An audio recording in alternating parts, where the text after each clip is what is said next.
Eu sou Gerson Pires de Araújo. Trabalhei por 52 anos na obra adventista e desses 52 anos, 48 anos no setor de educação. E depois, ao chegar o período de aposentadoria e não estar disposto a ficar parado, recebemos o convite de nós termos algumas atividades como voluntário na África. Durante um semestre estivemos trabalhando em Moçambique, dando aulas no seminário, e no ano seguinte me convidaram para ir para Angola. E é evidente, durante um ano inteiro a gente não iria sem a esposa. De tal maneira que, quando ela decidiu aceitar o desafio, nós fomos para Angola trabalhar e dar aulas no seminário adventista em Huambo, que é uma das maiores cidades do país, depois da capital.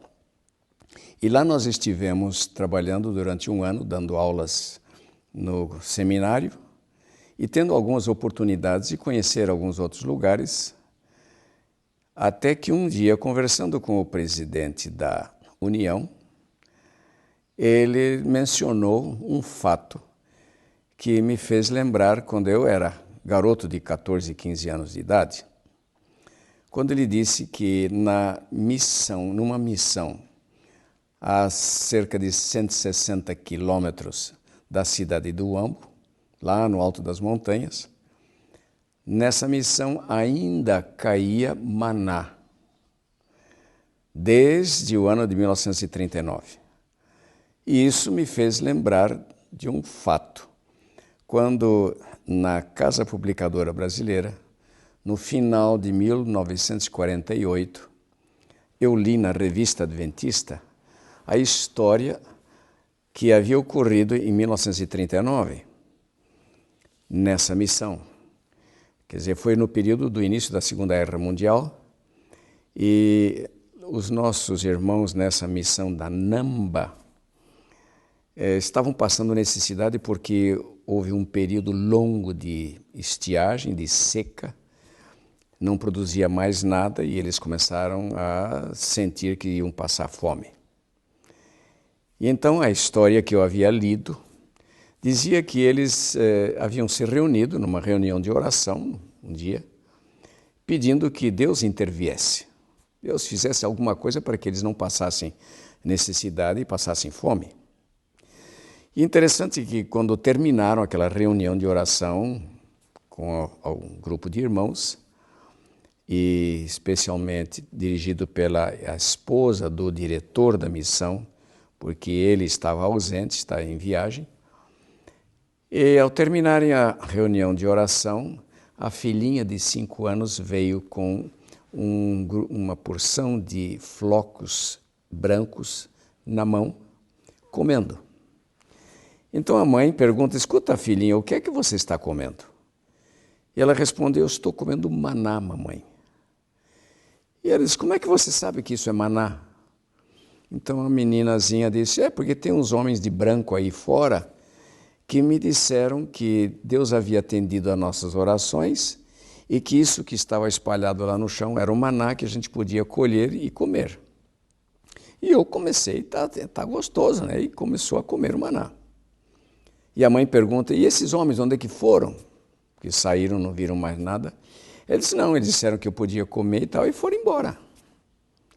Acontece que até seguiram, viram os lugares, as marcas dos passos ainda desses homens. E começaram então a comer. E durante um período, todo o período de seca, que não veio mais chuva, eles tinham aquele maná todos os dias. E depois, das pessoas que estavam orando lá nos contaram que eles chegaram a colher baldes inteiros de maná para comer. E durante aquele período não faltou mais maná. Eles comendo. Até o período, quando veio chuva outra vez, eles voltaram a plantar, e então o maná deixou de cair naquela grande quantidade. Mas continuou caindo em pequena quantidade durante todo esse período de tempo. É verdade que depois nos contaram que quando houve a Guerra Civil e que o Savimbi, que era o revolucionário, ocupou a missão, tomou conta da missão, os membros da missão e os irmãos lá tiveram que fugir. E ele então ficou lá fazendo da missão uma sede com seus soldados. Quando eles foram obrigados a retirar-se por causa das batalhas e da tropa do governo, eles destruíram, derrubaram tudo o que tinha. E então, durante esse período em que eles estavam controlando e dominando ali, o maná não caiu mais. Quando terminou a Guerra Civil e que o governo restituiu os terrenos para a missão adventista, o maná continuou caindo outra vez, em pequena quantidade, e só num lugar específico, aproximadamente atrás da igreja, onde era a igreja. E depois eles construíram uma igreja nova e ainda o maná continuando a cair lá. Quando o pastor, presidente da missão, nos contou que ainda caía maná, a minha esposa, como toda mulher curiosa, né, disse, eu quero ver isso. Então, aconteceu que ele disse, olha, o que está caindo agora são só 2 vezes por semana, quartas e sextas. Eram justamente os dias que eu tinha que dar aula no seminário, então a gente não podia sair para verificar isso. Mas então a minha esposa disse, olha, mas nem que a gente vá ver o lugar onde cai, pelo menos para satisfazer essa curiosidade. E essa oportunidade de pelo menos ver o lugar. Acontece que nessa missão não tem estrada. É verdade, são 100 quilômetros primeiro, onde tem até a estrada asfaltada, depois um pedaço de estrada de chão, e o resto do caminho no alto das montanhas não tem mais estrada. É um caminhozinho lá no meio de pedregais e pirambeira e coisa que carro não entra. Ou caminhão ou 4x4. Ou então por helicóptero, mas na estrada não. Então, o presidente da missão conseguiu um irmão lá na cidade de Uambo que tem 4x4, né, uma picape, e resolveram nos levar lá num domingo pela manhã. E, sabe, levamos lá mais de 2 horas nessa estrada, tudo. E quando chegamos lá, era aproximadamente 11 horas da manhã.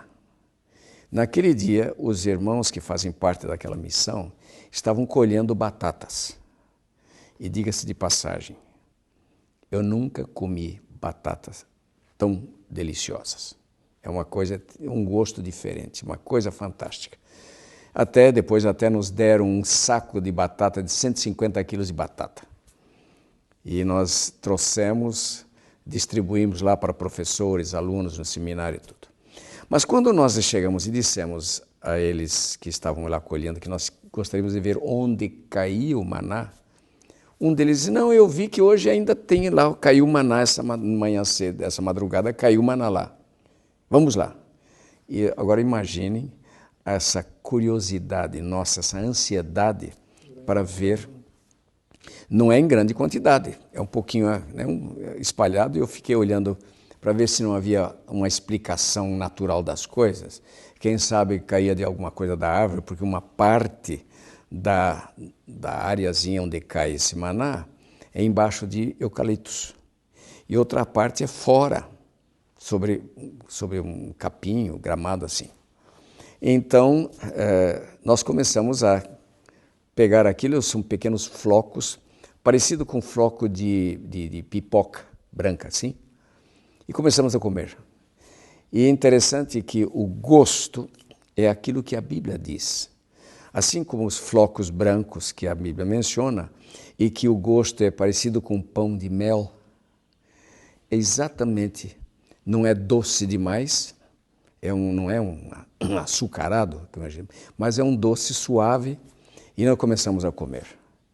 E sabem, a gente pensando, bom, se de fato é maná, a gente experimentar isso 3.500 anos depois do maná no deserto lá, A minha esposa chorava de emoção. Ela embargava a fala e a gente experimentando aquilo. Então eu tive a ideia de guardar aquilo e apanhar um pouco e num guardanapo de papel, porque me disseram não adianta você pôr em plástico porque estraga, mas leve no papel.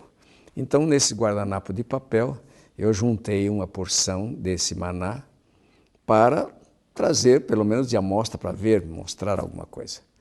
Para nós foi uma alegria de termos essa experiência.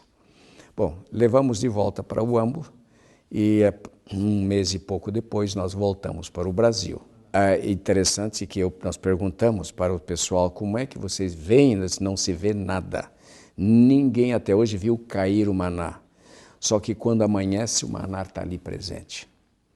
E então, para eles não precisam mais desse maná porque tem agora alimento suficiente. É feijão, arroz, milho, batata, né, que eles estavam colhendo e tal. Aliás, uma terra bastante fértil. E eu fiquei... Como se fosse o arco-íris para mostrar para o povo. Bom, que Deus ainda é... Isso, sabem, é uma das coisas que eu fiquei pensando. Por quê? Se não há necessidade de cair aquilo, e os irmãos depois contaram que naquela época, que ainda estavam, né, pessoas já de 50 anos e tal, eles disseram, não, nós colhíamos baldes cheios, que dava para todo mundo se alimentar. Nós não precisávamos ficar mais preocupados com a questão, porque nos alimentávamos disso. Então, nós trouxemos para o Brasil, mostramos para alguns que experimentaram, acharam de fato interessante esse gosto, né, de pão de mel. Então, eu passando por Brasília, fui visitar a Sociedade Criacionista, dos quais eu sou um dos fundadores e um dos membros, e mostramos para o presidente, Dr. Rui Vieira. E ele nos deu uma ideia. Deixamos uma pequena amostra lá, que ele tem lá uma demonstração do tabernáculo, não é? Ao lado, uma pequena urna ao lado da arca, pusemos lá um pouco de maná. Ele disse, por que você não experimenta fazer uma análise de laboratório? E então ele mencionou o seguinte, olha, eu tenho um amigo que é diretor do Laboratório de Espectrometria de Massa, que é um do melhor do Brasil, que está na Universidade de Campinas, lá perto onde você mora. Então, eu trouxe de volta. Chegando aqui, eu telefonei para o Dr. Eberlin, que é o diretor lá, e ele me atendeu por telefone, marcamos uma data e eu fui lá. Levei essa amostra do maná. E ele ficou, pôs num reservatório, um tubo de vidro, disse, olha, com essa amostra eu sou capaz de fazer até 500 exames de análise diferentes. De maneira que eu vou verificar o que é, de que é constituído esse material, né? Ele é um membro da Igreja Batista, o auxiliar dele da Igreja Presbiteriana, até nós estávamos aqui os três, cada um de uma igreja evangélica diferente.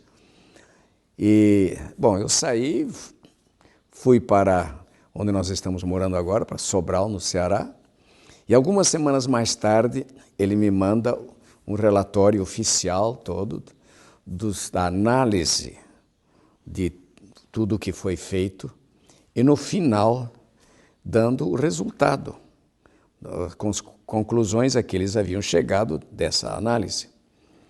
E então, em resumo, ele disse, é constituído esse material de açúcar simples, quer dizer, frutose e glicose. Sais minerais, e mencionou aí os 7 ou 8 sais minerais diferentes, e traços de aminoácidos.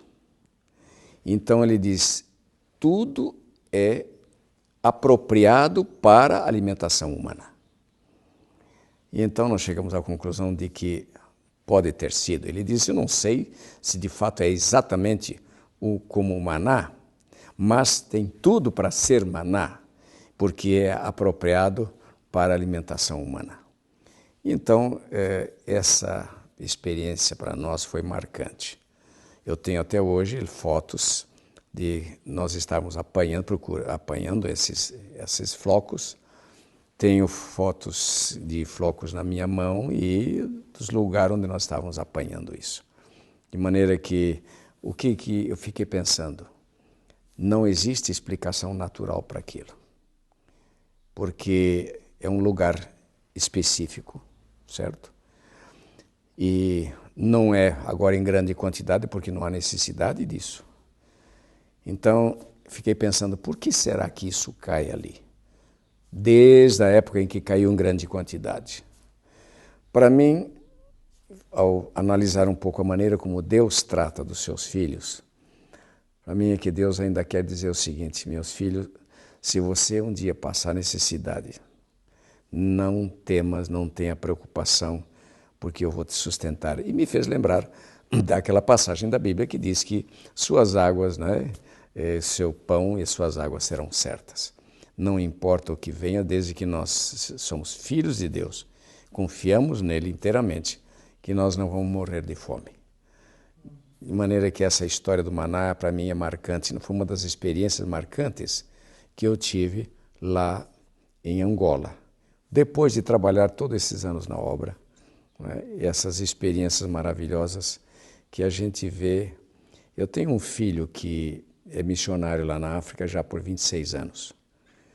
E ele diz que grandes tentações há exatamente em certos lugares, muita feitiçaria, muito problema desses, mas que Deus também tem a sua manifestação de poder e que ninguém precisa temer desde que nós nos entreguemos totalmente a Deus. De maneira que para mim é um privilégio e uma alegria poder partilhar isso com aqueles que nos estão presenciando. Obrigado pela atenção.